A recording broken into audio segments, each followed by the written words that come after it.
Bonjour, donc on se retrouve aujourd'hui pour une nouvelle vidéo dans la rubrique Qu'est-ce que? Et il s'agira du compresseur. Alors c'est un sujet sur lequel on pourrait passer des heures et des heures, hein, tellement cet outil offre de multiples fonctionnalités.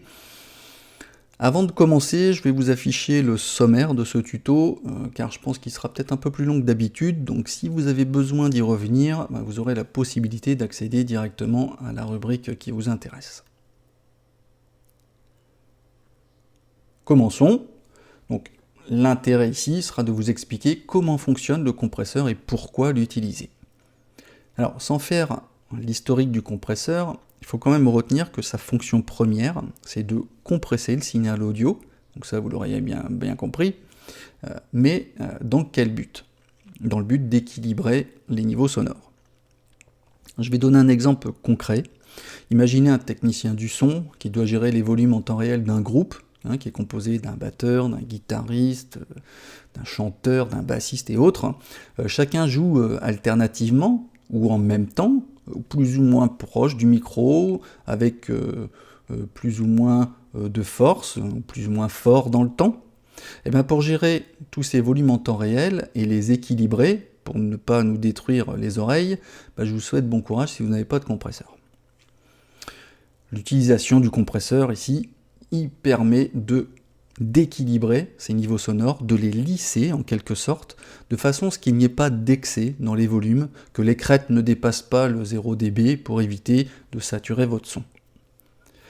On peut avoir besoin d'un compresseur dans plusieurs situations, pour équilibrer les niveaux, comme je viens de vous le dire, ou en tant qu'action corrective, par exemple, pour atténuer les pics ou relever les niveaux les plus bas, de façon créative, pour faire un effet de sidechain ou un effet de pompage, pour apporter de la couleur sonore, subtile, voire pour créer une distorsion voulue, ce qui explique qu'on retrouve de multiples émulations de compresseurs hardware qui sont connus pour restituer justement ces ambiances sonores particulières.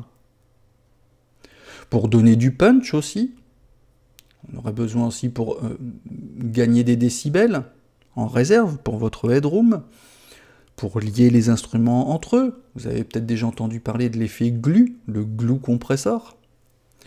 On va pouvoir utiliser le compresseur sur une piste d'instruments, sur un bus ou un groupe d'instruments, ou directement à l'enregistrement de votre son, au mixage, au mastering. Vous voyez, il y a vraiment le choix dans l'utilisation d'un compresseur. Ce tuto ici va être divisé en deux parties principales, à savoir donc les paramètres et le fonctionnement du compresseur, et en deuxième partie, on verra pourquoi et comment régler un compresseur, avec des exemples, des cas pratiques. Afin de rentrer dans le vif du sujet, il faut quand même que je vous explique, ou qu'on revoie ensemble certaines notions concernant le son.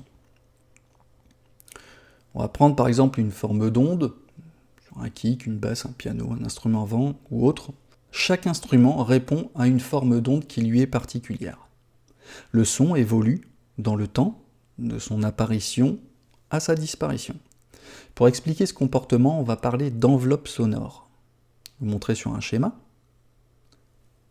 Le son prend naissance avec l'attaque, plus ou moins rapide, jusqu'à atteindre son point le plus haut, pour ensuite redescendre, ce qu'on appelle le déclin ou le decay, jusqu'au point de maintien du son, qu'on appelle le sustain, pour enfin arriver au relâchement, qu'on appelle le release, jusqu'à disparaître.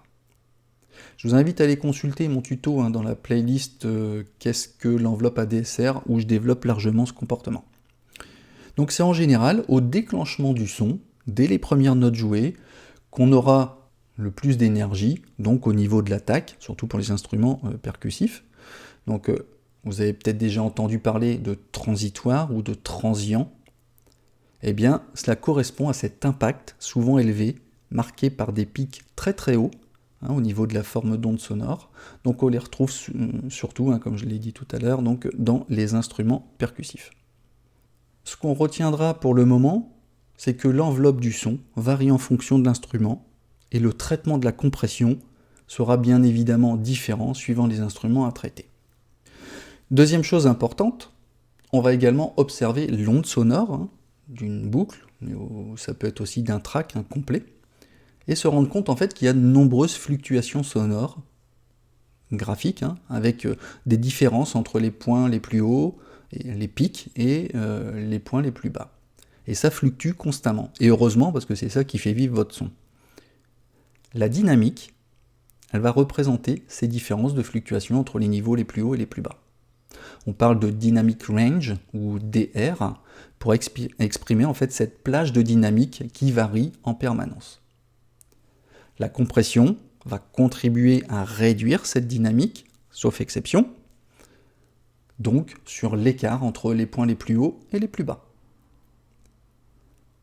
Pour aller plus loin, mais pas trop, cette réduction de dynamique, elle nous permettra de gagner un certain nombre de décibels, des dB, précieux, qu'on pourra utiliser dans certains cas pour rehausser le niveau sonore en sortie et donc obtenir un son plus fort.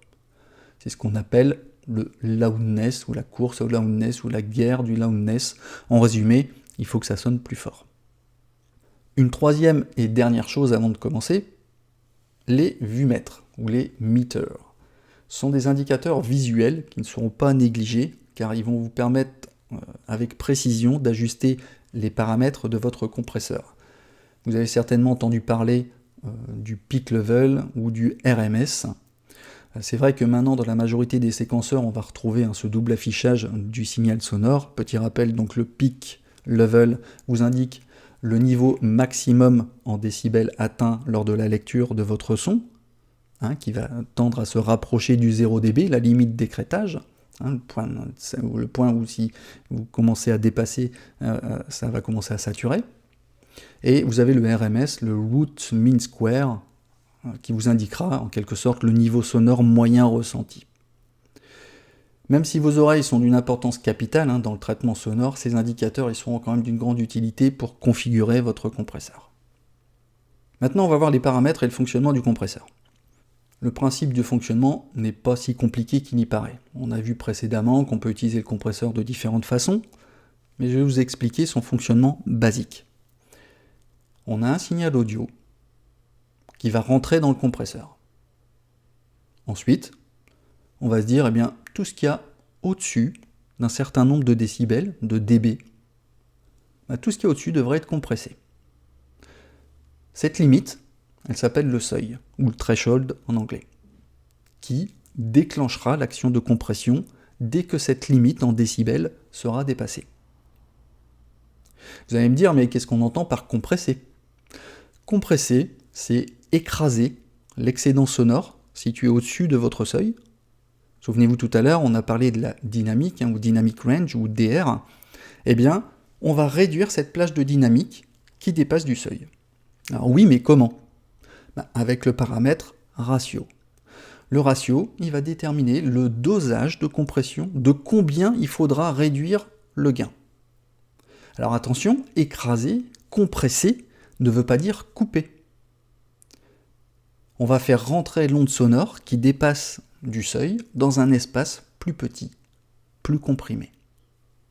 Le ratio, il va permettre de réduire le gain du signal entrant et restituer en sortie un signal réduit, donc moins important qu'en entrée. C'est pour ça qu'on parle de réduction de gain ou de gain reduction. Il y a une règle qui permet d'établir ce rapport de signal entrant et sortant au-dessus du seuil qui est exprimé par une valeur de x pour 1, 1 étant la référence du signal non compressé. Ça veut dire quoi ? Si je détermine un ratio de 2 pour 1, ça veut dire que tout ce qui dépasse du seuil sera divisé par 2. Si j'ai un ratio de 4 pour 1, tout ce qui dépasse du seuil sera divisé par 4 par rapport au signal d'origine. Après, on a des ratios de 8, de 16 et au-delà, jusqu'à un ratio infini ou 1 pour 1. On considère qu'en fait, on est plutôt dans de la limitation, avec le limiteur, car tout ce qui dépassera du seuil sera tellement compressé qu'en fait, il restera quasiment plus de signal. Donc c'est pour ça qu'on dit qu'il fait fonction de limiteur, puisqu'on limite en quelque sorte le signal. Et pour finir, un ratio de 1 pour 1 équivaut en fait à une absence de compression, il n'y a aucune compression, parce qu'on divise le chiffre par 1. Donc on a une ligne droite, donc pas de compression. En définitive, plus on a un ratio élevé, plus on va diviser ou compresser le signal qui dépasse du seuil. Donc on a un seuil qui représente la limite en dB au-delà de laquelle le compresseur se mettra en route, et un ratio qui va préciser de combien ce signal devrait être compressé ou divisé. Ensuite, il y a les paramètres dits temporels, qui sont l'attaque et le release, pour le relâchement. Alors qu'est-ce que ça vient faire là-dedans? Pour X ou Y raison, qu'on verra après, on pourra demander au compresseur de commencer son action tout de suite, dès le dépassement du seuil, ou que la compression maximale soit atteinte quelques millisecondes plus tard. Ça sera le travail de l'attaque. Pour X ou Y raison, qu'on verra après également, on pourra demander au compresseur de cesser son action rapidement dès que le signal descend en dessous du seuil, ou que sa remise à zéro se fasse quelques millisecondes plus tard. Ça sera le travail du release. Sur certains compresseurs, vous verrez peut-être le paramètre knee, le genou. Ce paramètre, lui, il permet d'ajuster la réaction de la compression plus ou moins naturellement. On parle de soft knee pour une réaction naturelle, avec une transition lisse entre la non-compression et la compression. Et on va parler de hard knee, avec pour une réaction un peu plus brutale. Sur le compresseur d'Ableton Live, on peut voir donc cette transition brutale avec une courbe cassée et inversement lisse ou arrondi.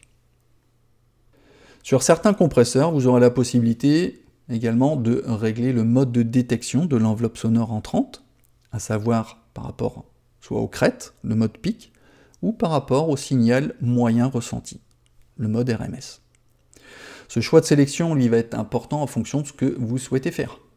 Si vous avez affaire à un son ou à un instrument dont l'enveloppe est très marquée au niveau de l'attaque, un son percussif avec des transients très élevés, on utilisera facilement la détection en mode pic.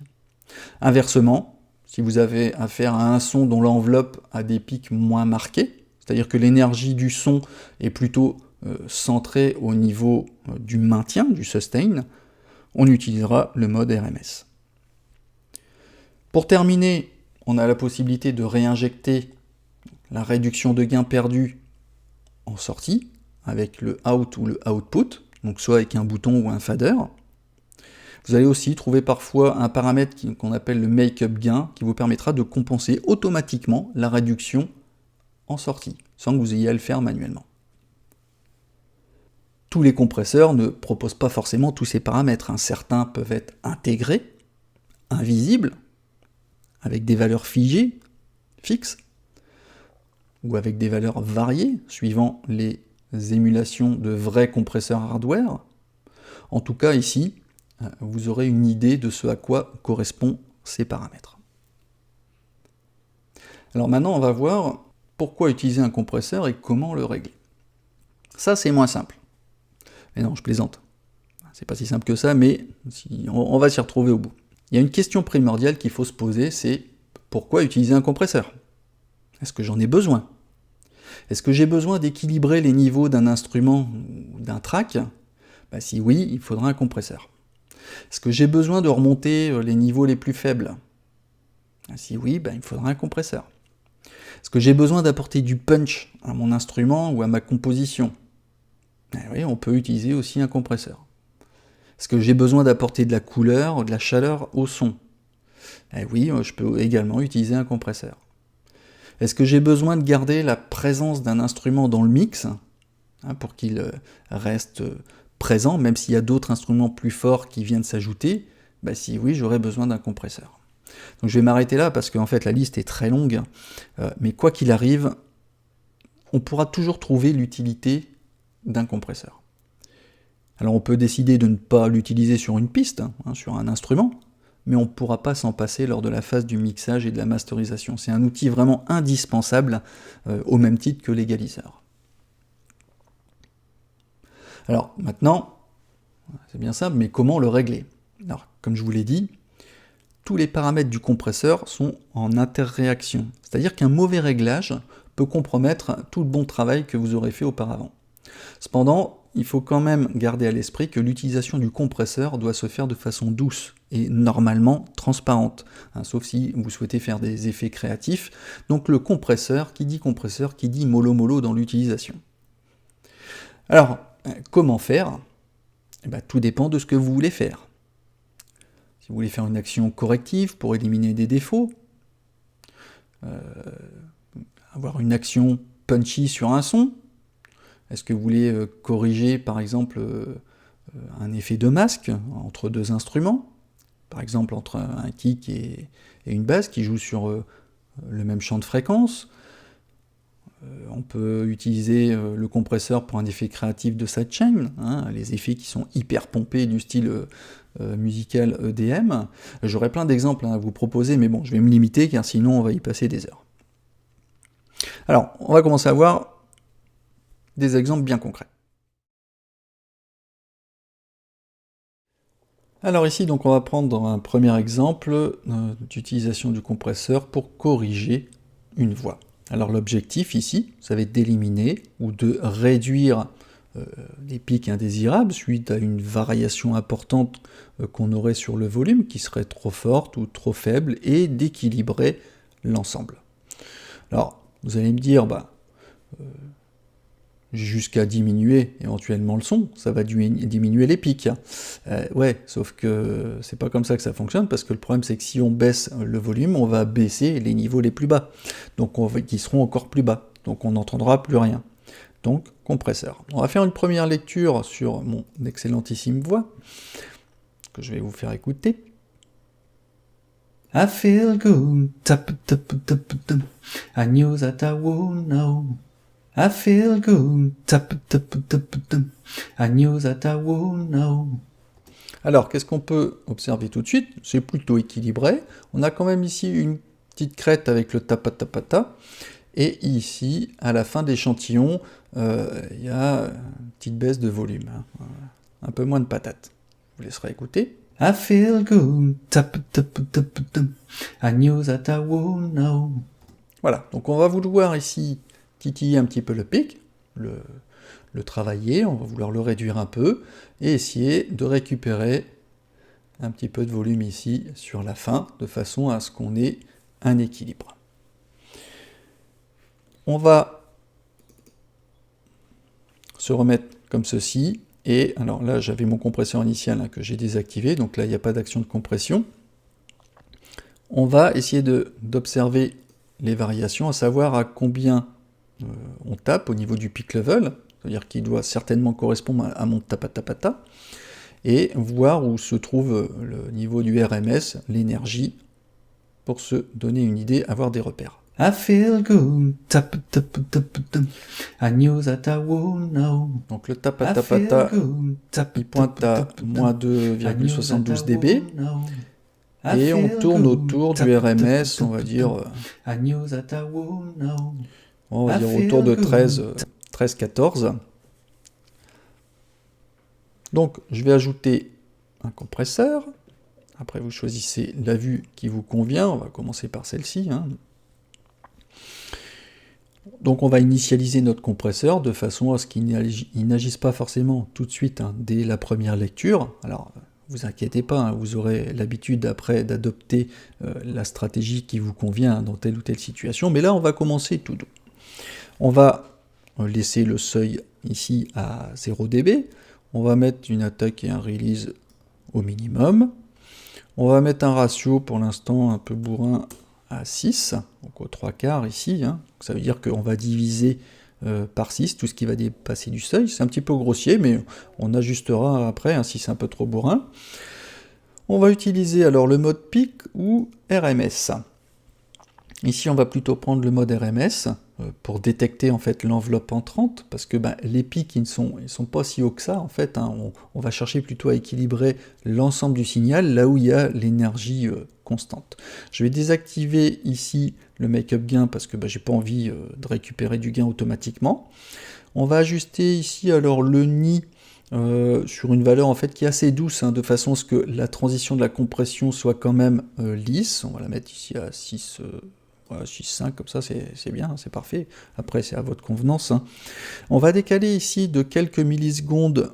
Je vais mettre à 10, comme ça on verra après si c'est suffisant, de façon à laisser passer quand même les premiers transients de la voix, mais pas trop, parce qu'il ne faut pas oublier qu'il faudra qu'on compresse ici ce pic-là. Donc si on met une attaque trop longue, bah, du coup, l'action de compression ne va pas se faire et on ne va pas réduire le fameux pic qu'on essaye de maîtriser. Après, pour le release, on va le régler ici de façon assez courte également, là je mets 17 ou 17,5, après on verra, de façon à ce que la compression, elle retombe rapidement entre chaque mot, hein, pour que ça respire. Vous voyez ici, il faut que, si j'ai trop de compression, bah, je vais compresser tout ça, il faut quand même que ça respire là où il y a des blancs. Et après, on va descendre en fait progressivement le seuil jusqu'à avoir une réduction de gain. Donc on va faire le test. I feel good. Donc là, j'ai rien. I knew that I would know. I feel good. I knew that I would know. I feel good. I knew that I would know. I feel good. Vous voyez, il faut que j'arrive. Voilà, je vais le couper. Il faut que j'arrive. En fait, le son continue toujours, mais je l'enlève pour pas que ça nous agace de trop. Donc ici, vous voyez, j'ai une compression qui commence à s'activer uniquement à moins 13 dB. Alors c'est normal parce que ici, la détection de l'enveloppe se fait au niveau du RMS. Donc c'est là où il y a toute l'énergie. Et l'énergie, et ici, elle est beaucoup plus basse. Donc ce qui explique que je suis obligé de descendre un peu plus pour aller commencer l'action de compression. Hop, je vais arrêter mon compresseur. Donc là, qu'est-ce que je vais essayer de faire? Je vais essayer de me mettre, j'ai dit par exemple dans l'autre vue, pour aller, alors on va le faire même sans écouter, pour aller ajuster mon seuil de façon, là il était plutôt bien au niveau de 13 dB, on a vu qu'entre 13 et 14, c'est là où commençait à taper mon niveau RMS. Donc là, vous voyez, je vais essayer de l'ajuster en coupant les petites pics qui dépassent. Alors je peux aller un petit peu plus bas si je veux, on peut faire en écoute quand même. Là, c'est vraiment excessif. Là, c'est pas suffisant. Donc je vais essayer de couper les petites pics comme ça. I feel good. I knew that I would know. I feel good. I knew that I would know. I feel good. I knew that I would know. I feel good. I knew that I would know. Voilà, donc on va essayer, on va continuer comme ça me paraît plutôt pas mal.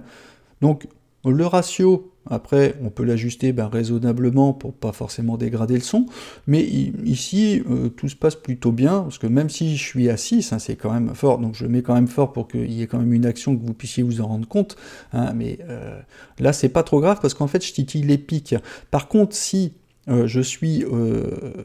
si j'ai un ratio élevé et un seuil qui est vraiment dans le corps, dans le maintien, là, il faut faire attention parce que là, vous allez avoir un gros effet de compression. Voyez, ici, si j'ai un gros ratio et que je descends ici dans cette zone-là, là, la compression, elle va vraiment s'entendre. Là, je l'applique en fait que sur les pics.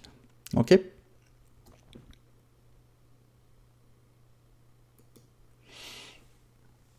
Donc, maintenant, on est plutôt satisfait. Qu'est-ce qu'on va faire? On peut réinjecter. Ici, puisque là j'ai de la réduction de gain, puisque initialement ça tapait à moins 2,72 je crois. Avec mon tapatapata, et maintenant avec mon compresseur, ça va taper à combien?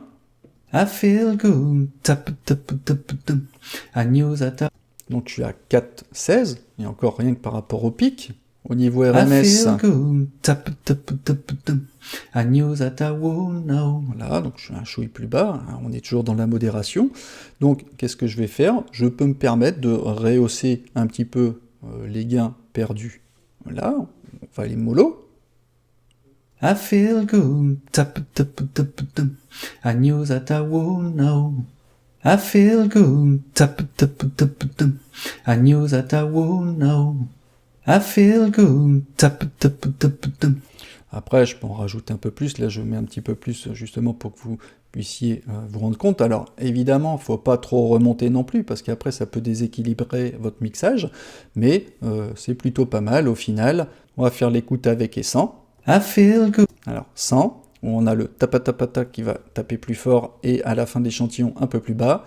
Et on va équilibrer tout ça avec notre compresseur activé. Donc, une écoute sans le compresseur. I feel good, tap tap tap tap. I knew that I would know. I feel good, tap tap tap tap. I knew that I would know. Voilà, donc on a quand même pu rectifier ces niveaux, et c'est assez intéressant, vous voyez que maîtriser ces pics, relever les niveaux les plus bas, donc on a bien une action corrective sur la voix.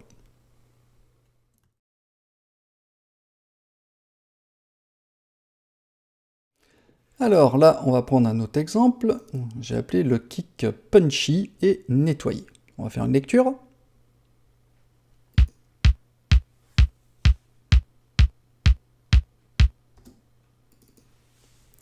Donc là, l'objectif, bien évidemment, sera d'obtenir un son plus punchy au niveau de l'attaque, pour qu'il reste présent dans le mix, et de nettoyer éventuellement le résiduel qui est sale au niveau du maintien.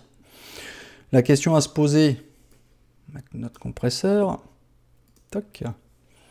c'est quel mode de détection je vais utiliser. Est-ce que je vais utiliser le pic ou le RMS? Je pense qu'il va de soi qu'on va utiliser le pic, parce que la détection du signal, elle doit être très rapide et se faire sur les impacts, en fait, sur les transients du kick. Je vais mettre pour le moment l'attaque et le release donc, à 0, au minimum. En tout cas, ça veut dire que je suis déjà en mode je compresse tout de suite. Je désactive le make-up gain. Il faut qu'on regarde évidemment aussi en lecture à combien on a notre peak level et le niveau RMS. Donc je désactive pour l'instant, hop, on met lecture. Donc j'ai un peak level à moins 6,4 on va dire, et un niveau RMS moyen, on va dire autour de, allez, peut-être de 14. Ok. Donc ensuite, je vais prendre mon ratio, je vais le mettre comme un gros cochon. Donc de façon à ce qu'on puisse se rendre compte tout de suite de ce que la compression va provoquer. On l'ajustera ensuite. Après, mon seuil, je vais le mettre au niveau du RMS, c'est-à-dire au niveau du corps, pour justement écraser ce qui est sale et accentuer l'écart entre les points les plus hauts et les plus bas. Donc là, pour l'instant, on avait dit j'étais à 14, donc je vais mettre voilà, à 14, un petit peu en dessous, voilà, hop. Et je vais faire une lecture pour voir ce que ça donne.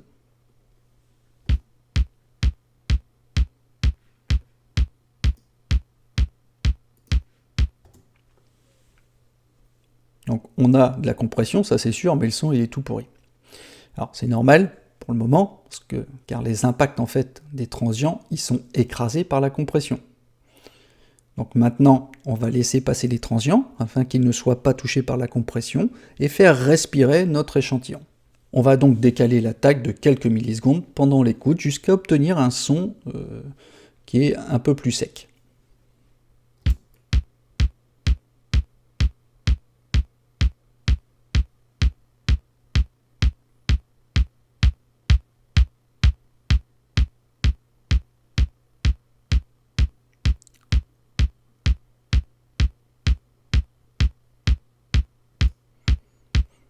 Voilà, là ça c'est plutôt pas mal.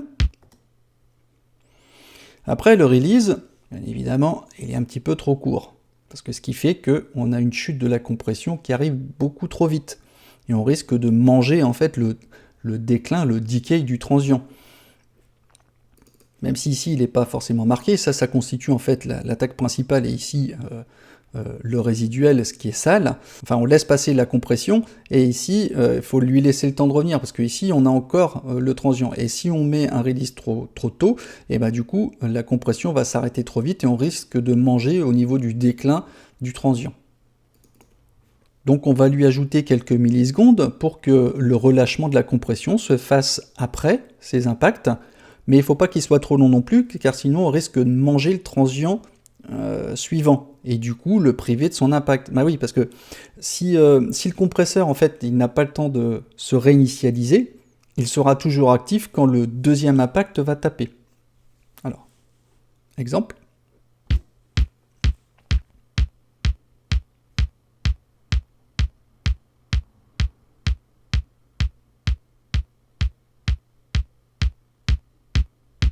Donc là, c'est très sale. Et là, vous voyez, on enlève la saleté progressivement, donc au niveau du maintien.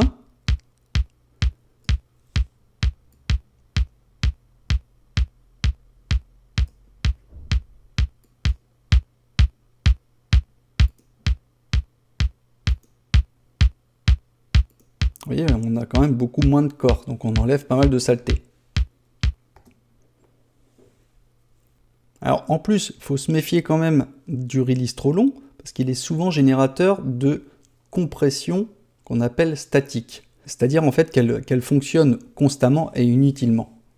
Donc, je vais vous donner un exemple, vous verrez ici, il faut que ça respire. Vous voyez, ça respire au niveau de la réduction de gain.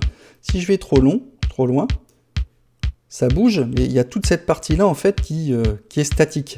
Donc il faut que ça respire. Donc là, je le descends progressivement, parce que là, j'ai volontairement un gros release, mais voilà, là, ça compte.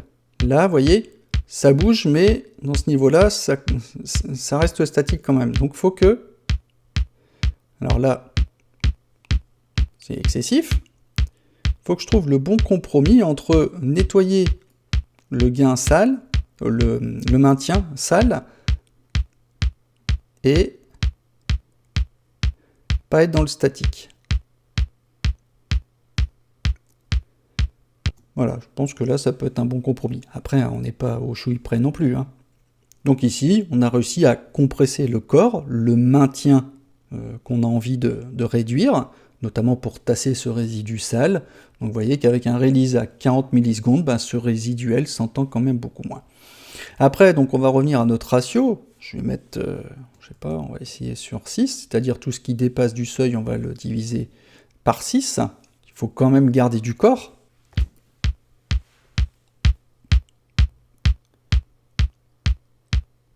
Il faut que j'arrive à avoir quand même du corps. Donc là, je le mets à 6, ça peut être un bon compromis. Ça reste fort quand même, faut rester quand même dans la subtilité, mais là on veut faire du punchy et du nettoyage en même temps, donc forcément il y a des éléments qu'on doit mettre un peu plus en avant que d'autres, surtout moi pour que vous puissiez l'entendre, que vous puissiez vous en rendre compte. Donc si vous avez un nid, on peut le régler en plutôt hard pour éviter de lisser la compression, pour avoir plus de punch. Vous voyez, toc, là c'est arrondi, vous voyez, ici c'est arrondi, ici je suis plutôt en hard nid.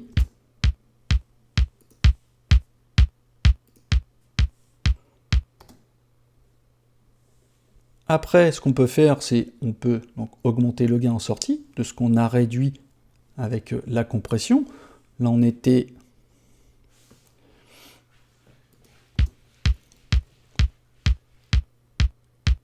dans la compression, on avait une réduction à peu près de 6 dB.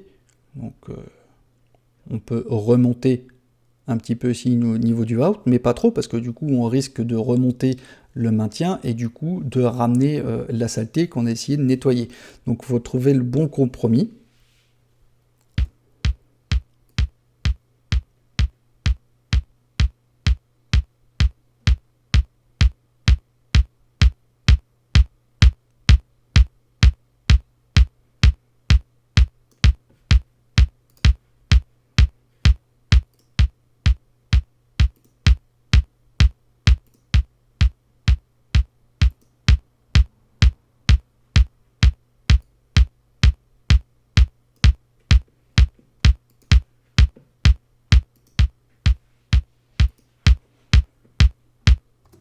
Voilà, après, vous faites joujou pour essayer vraiment de trouver le meilleur compromis. On peut faire, donc déjà rien qu'à l'écoute, on entend vraiment bien la différence. On peut faire un exemple ici d'enregistrement pour comparer les deux images, enfin les deux samples.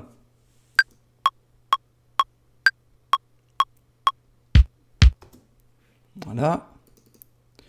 Et là, vous voyez que ici, au niveau de l'échantillon, il est comme ceci. Et ici, une fois traité, il est quand même beaucoup plus haut. Donc, qu'est-ce qu'il faut retenir là-dedans?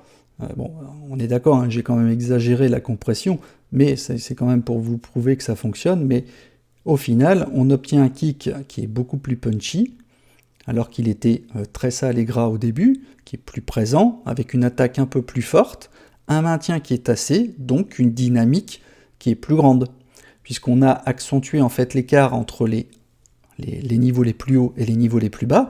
D'ailleurs, on peut tout à fait comparer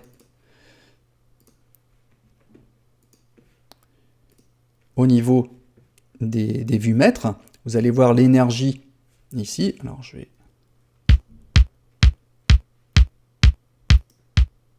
Vous voyez ici, on a la différence entre... Alors, je vais... Hein, on a... Bah oui, non, si je fais ça, on ne voit pas.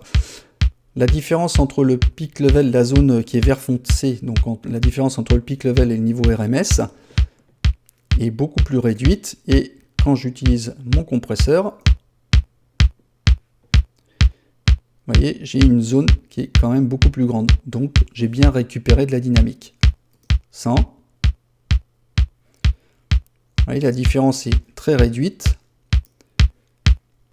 Et là, j'ai plus de dynamique. Donc ici, on le voit par rapport à la forme d'onde initiale. Et ici, donc j'ai des transients beaucoup plus marqués. Et un son forcément plus fort. Alors, pourquoi plus de dynamique? Justement, c'est parce que le gain, on a apporté du gain en sortie, aussi bien sur le signal qui était compressé, que celui qui est non compressé, c'est-à-dire là où on a joué, là où on a laissé passer les transients avec l'attaque.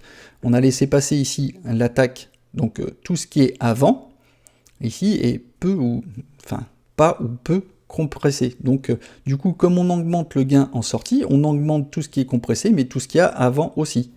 Donc du coup, c'est ça qui fait qu'on a un impact beaucoup plus haut, et donc du coup, une différence entre les niveaux les plus hauts et les plus bas plus marquée. C'est ça qui fait qu'on arrive à avoir un son plus punchy. Voilà pour cet exemple.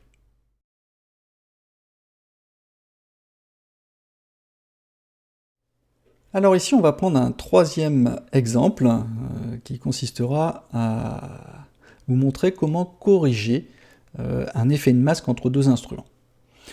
Imaginons, on a une piste rythmique avec un kick, une autre avec une basse. Donc c'est une situation qu'on rencontre très souvent. Je vous fais écouter.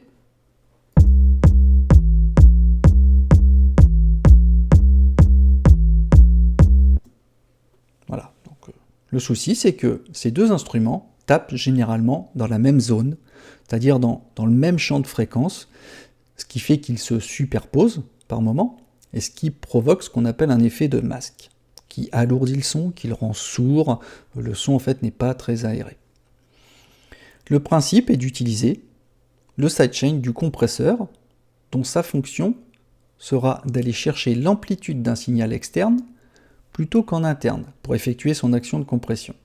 Ça veut dire quoi? Dans le principe, on va se dire, quand ici il y a le kick qui va taper, c'est-à-dire sur un court laps de temps, je souhaite qu'il y ait une action de compression sur ma basse. Donc je réduis la dynamique de ma basse pour laisser le kick s'exprimer. Dès que le kick aura fini de taper, la compression de la basse cessera. Bien sûr, il faudra y aller avec douceur. Le but ici, c'est de ne pas dénaturer la basse et de ne pas provoquer un effet de pompage trop important, même si moi, je vais devoir peut-être accentuer certains paramètres pour que vous puissiez l'entendre, mais on est vraiment ici dans la nuance. Donc, je vais mettre ici un compresseur sur ma basse. Je vais activer, donc on remet les paramètres ici, pour l'instant, comme ça. On verra après avec le mode. Je clique ici sur le petit triangle pour faire apparaître l'option ici de sidechain. Je vais aller chercher la source audio de référence, à savoir ma piste kick. Ici, celle-ci, pas celle-là, le kick. Pour choisir au niveau du mode RMS, ici on est dans la subtilité, donc je laisse dans la douceur, dans la consistance. Faut pas vraiment ressentir l'effet de pompage, donc je laisse comme ça sur RMS, mais Après, au niveau du ratio, normalement, on est plutôt de l'ordre de 2. Là, je vais mettre sur 3. Je vais accentuer un peu plus la compression pour que vous puissiez l'entendre. Donc là, on va lancer le kick et on va diminuer le seuil de façon à obtenir une réduction de gain.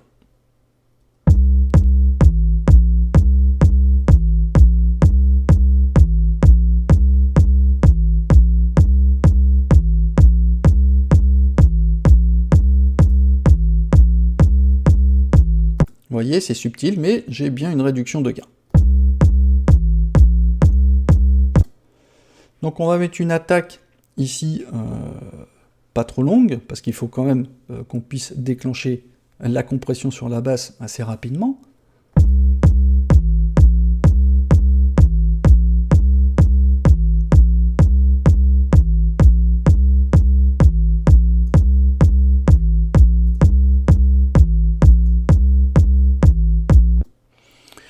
Après, au niveau du release, donc là, je vais le mettre pas trop long, parce que sinon on va accentuer l'effet de pompage et on va risquer d'avoir une compression statique.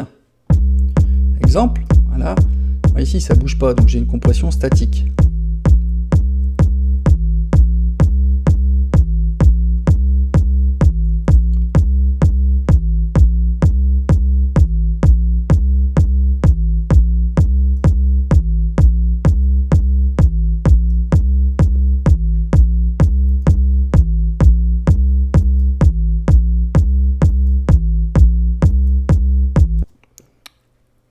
Le nid, là je le laisse par défaut, il me convient bien. Donc là on peut basculer en vue pour voir la compression, voir l'impact.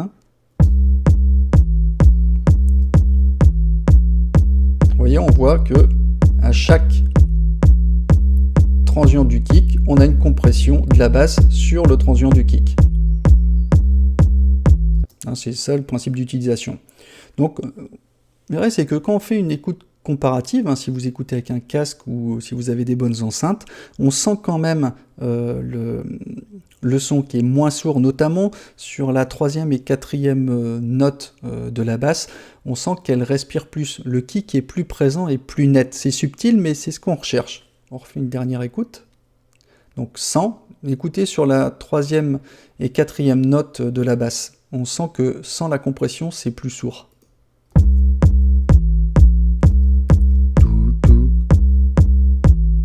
Là, c'est assez sourd.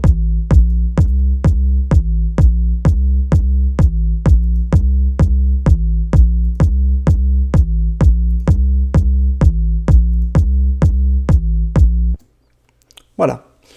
Donc voilà un exemple qui pourra certainement vous aider.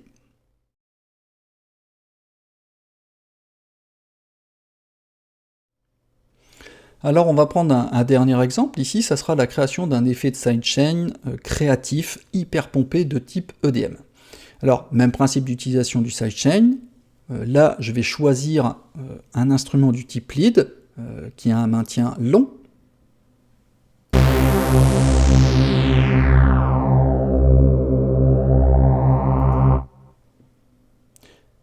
L'objectif ici ne sera pas de prévenir l'effet de masque, mais plutôt de se servir de cette technique pour exagérer l'effet de pompage qu'on trouve très souvent donc, dans la musique style EDM.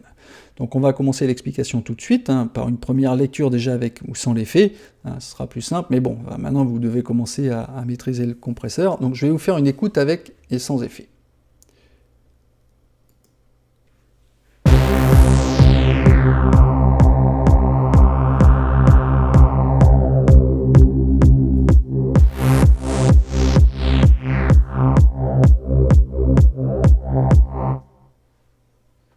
Ok, je désactive. Donc, j'ai une piste kick, toujours la même, ici, avec une piste avec un lead sur lequel j'ai un bon maintien du son en lecture. Donc j'ajoute un compresseur sur mon lead. Voilà. Je désactive ça. Pour le moment, je fais comme ça, je fais comme ça. Là, pouf, j'active le sidechain avec ma ligne de kick. Ok. Maintenant le mode, je mets du RMS, ou avec le pic, on s'en fout, parce que là on est quand même dans un mode assez fort, assez bourrin. Hein. Le ratio, ici, je vais le mettre aux 3/4, ça doit correspondre à un petit peu plus de 6. Alors, bon, ça paraît énorme, mais effectivement, là, on va diviser tout ce qui dépasse du seuil par 6. On va mettre un seuil exagéré, autour de 22, on va voir la réduction, hein, mais on peut descendre un maximum, mais il ne faut pas que la réduction soit statique.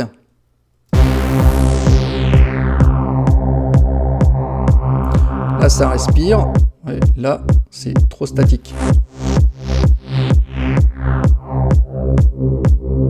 Il faut que ça respire quand même.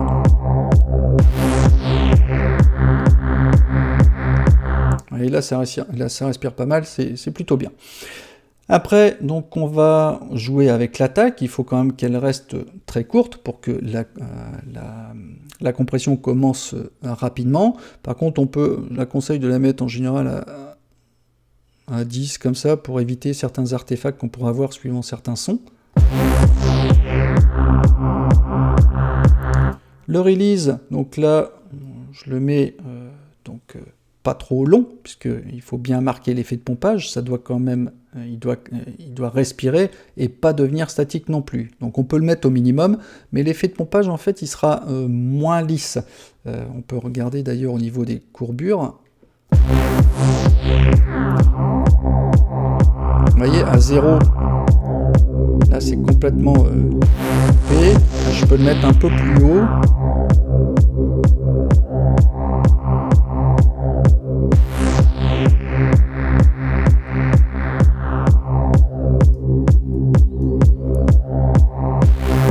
Voyez, c'est un petit peu plus subtil, un peu plus lisse. Donc on a un effet de pompage qui est extrême hein, lorsque le kick joue et rien entre. Donc c'est ce qui donne vraiment cet effet d'aspiration. Alors bon, comme je vous l'ai dit, on peut vraiment faire plein de choses avec un compresseur. Hein. On pourrait, par exemple ici, hein, dans le compresseur d'Ableton, on pourrait compresser dans une bande de fréquences donnée. Je veux compresser par exemple les graves et pas les aigus ou inversement, en utilisant ici les courbes de filtre. Je pourrais faire de la compression parallèle ou de New York. Hein. Je ne sais pas si je vous en avais déjà parlé, je crois, sur Ableton Live, sur Reason aussi, je crois. Hein. Vous pouvez ici vous taper dans la petite loupe, si vous êtes perdu, mettez pas parallèle. Et ouais, effectivement, j'en ai fait il y a 3 ans. Donc ici, Ableton Live, compression parallèle de New York, et même sur Reason également. Pour finir, parce que sinon je vais jamais vous quitter, il faut se poser vraiment les bonnes questions avant d'utiliser le compresseur. C'est-à-dire, à quelle forme d'onde d'instrument j'ai affaire, est-ce que j'ai beaucoup d'amplitude dans la dynamique, où se trouve l'énergie, sur les impacts ou sur le maintien, le sustain. On va faire le choix donc du mode pic ou RMS en fonction. Est-ce que j'ai des transients, des impacts qui sont marqués, avec des sons plutôt percussifs ou non? Est-ce que je dois faire une action corrective pour atténuer ces impacts ou au contraire les préserver? Pour le seuil, à partir de quelle limite je souhaite une compression? Je regarde les pics, le RMS des vues-mètres, et je saurai que en dessous de ces niveaux, la compression pourra commencer. Au niveau du ratio, il va nous permettre de trouver l'équilibre à des niveaux qu'on recherche. Les paramètres temporels, c'est-à-dire l'attaque, elle agira sur les transients. Si elle est courte, on les mange. Si elle est longue, on va les laisser passer. Mais pas trop longue non plus, parce que la compression sinon se mettra jamais en route. Pour le release, s'il est trop long, il va manger les transients. S'il est plus court, il pourra mettre le maintien, c'est-à-dire le sustain plus en avant. Donc voilà, en fait, ce qu'il faut retenir vraiment, c'est la base du fonctionnement du compresseur. Donc vous voyez qu'il n'y a pas réellement de réglage type avec des paramètres qui sont figés. Donc c'est votre écoute, l'écoute comparative avec ou sans compression qui fera qu'avec l'expérience, ces connaissances vous seront vraiment d'une grande utilité pour aborder notamment le mixage par exemple et finaliser vos compositions. Donc j'en ai pas, je n'ai pas parlé ici de la variété des compresseurs virtuels ou émulés qui sont connus, tout simplement parce que j'en ai pas acheté. Donc je suis justement actuellement en phase de découverte des compresseurs qui sont développés par Native Instruments dans le pack Complete Ultimate 10 que j'ai acheté cet été.